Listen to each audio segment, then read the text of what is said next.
So my dear friends, when in doubt or when you're short of telling stories, of finding stories, then you tell an autobiographical one. Hopefully not too embarrassing as. So when I was in university, there was a very difficult decision I had to make, and reflecting on this, and this decision helped me a lot in my later years as well. So what happened was this.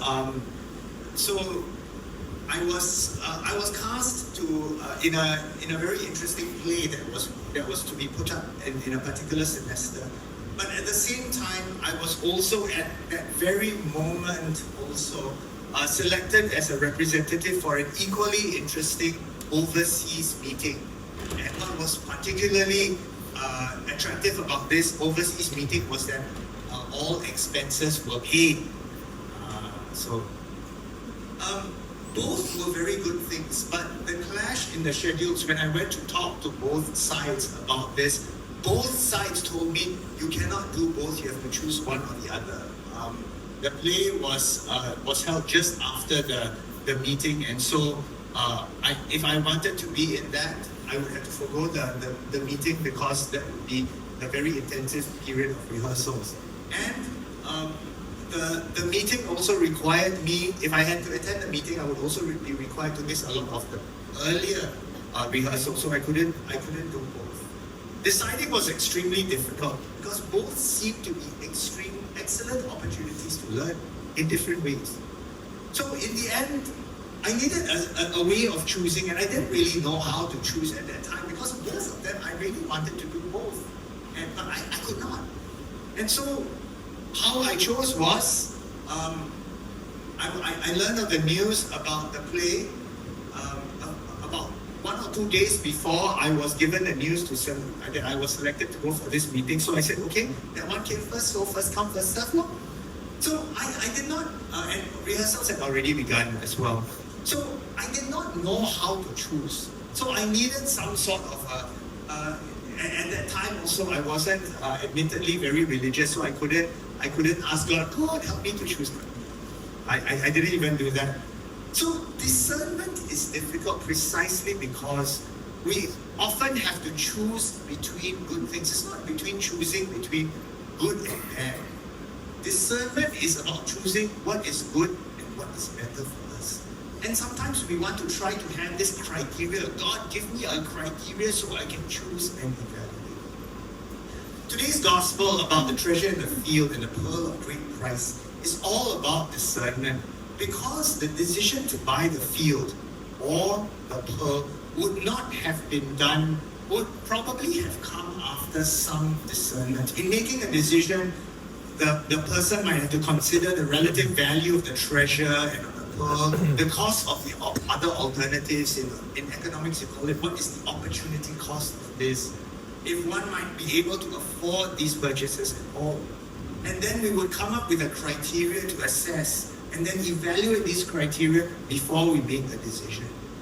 In discernment, St. Ignatius of Loyola also, in his rules of discernment, also tells us sometimes we need to make a list of the pros and cons. But what I described, having the criteria and everything, is not quite actually discernment. Because if you just stay on that level, you're just making a decision. What's lacking is the crucial element of God. And that was what I missed as well when I was trying to make that decision many, many years ago. Because discernment requires to consider what is God's will as we make this decision. And that's where perhaps the first problem comes in. We're often very good in making decisions because we can boil them down to processes. What are my criteria? How do I evaluate this criteria?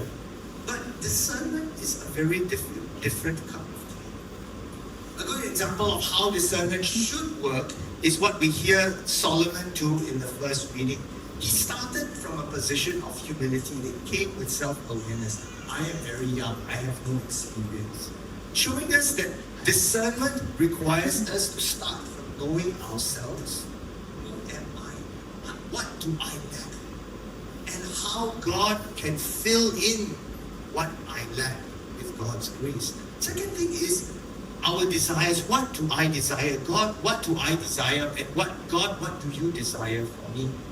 And then Solomon, once he knew that already, he had this sense of humility and self-knowledge. He looked outwards and sought something that was not for his good, but for the good of others. And that's the other thing also.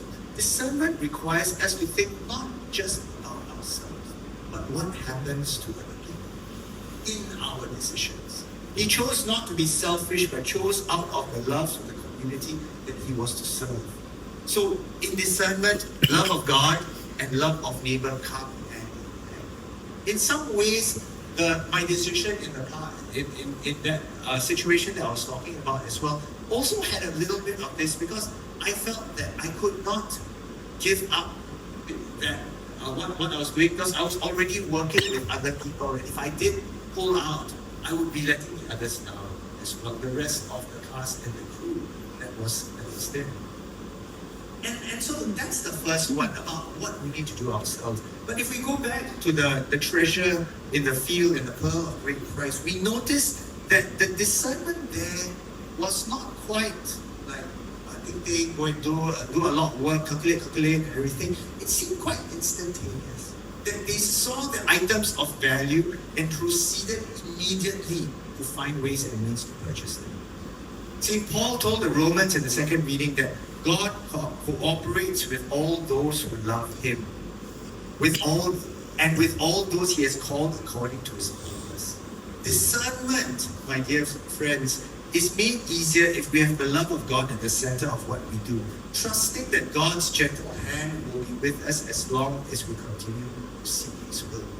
So in this case, we see how discernment is less about doing stuff, but about letting God take charge, knowing that if this is what so I suspect that the person who saw the treasure in the field knew that, okay, this is what God wants us to do, and that is me responding to his call.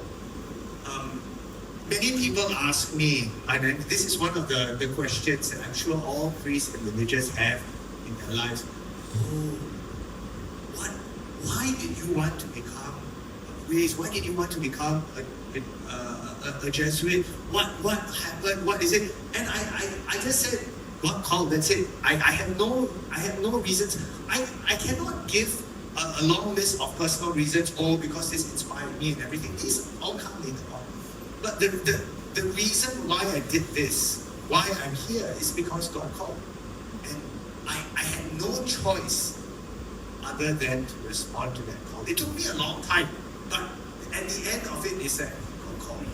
There is no, and it's the same with the pearl of great price and everything. God called, and we have to respond. Discernment is not a complicated process.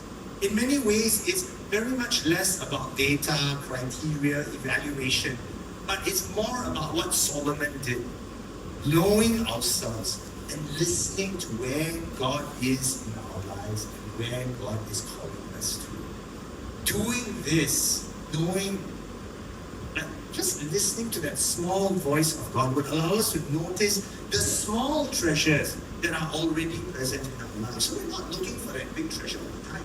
We're not treasure hunters, but what we are realizing is that God gives us all these small treasures, all these small pearls in our lives that are already present. And then we focus on those and we allow those to help us to recognize where God is in our lives. And we ask, and as the more we're able to see these small treasures in our lives, the more we're able to slowly, bit by bit, respond.